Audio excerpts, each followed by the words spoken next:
con i microfoni di Radio.0 vi portiamo alla serata conclusiva del Cumulus Talent Student Camp, una settimana organizzata dal Consorzio Universitario di Pordenone con l'ISIA di Roma e l'associazione Cumulus, dedicata a oltre 30 studenti che da tutto il mondo sono arrivati proprio qui a Pordenone per vivere questa settimana tra workshop, attività e conferenze per parlare delle novità del design e anche di cibo e sostenibilità. Ma andiamo subito a scoprire di più su quello che è successo insieme ai protagonisti. Decisamente è stata un'esperienza meravigliosa. Non solo perché abbiamo letto la soddisfazione negli occhi di questi ragazzi, di questi studenti universitari che arrivano da tutto il mondo, dalle più prestigiose università, e quindi portano un bagaglio di conoscenze che abbiamo scoperto essere molto diverso dai nostri. Devo dire, la prima cosa che hanno vissuto è il cibo italiano. Hanno apprezzato tutte le esperienze culinarie perché la cultura e il territorio devono essere un tutt'uno. Hanno veramente potuto assaporare il territorio e l'ospitalità italiana. Chi veniva dal Pakistan, chi veniva dall'India, chi veniva dall'America, chi veniva dal Canada, dalla Francia, dall'Ungheria.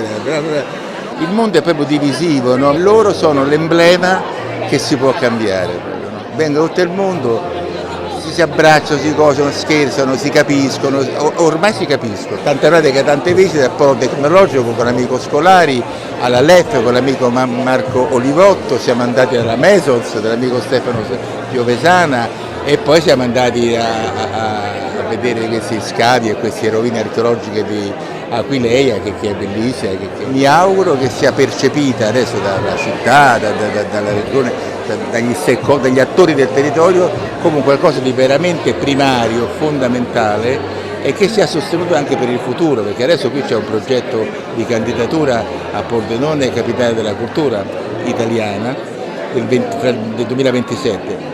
Bene, c'è molto design dentro questo progetto di candidatura. È una giornata che celebra un po' quel lavoro che stiamo cercando di fare Consorzio Universitario assieme al Comune, di rendere Pordenone una città compiutamente universitaria, rafforzarla da questo punto di vista. Le operazioni che stiamo compiendo sono tante per raggiungere questo obiettivo.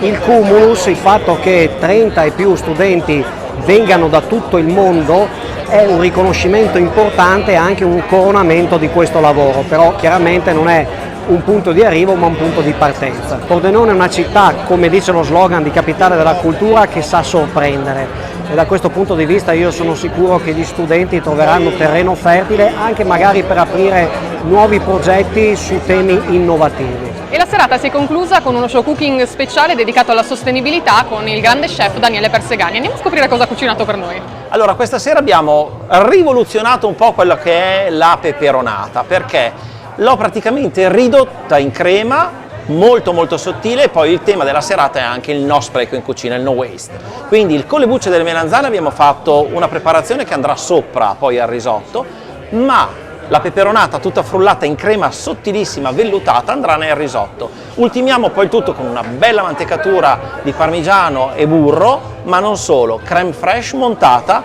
con il basilico e l'erba cipollina sulla superficie. Quanto ti piace mettere un tocco di innovazione nella tradizione?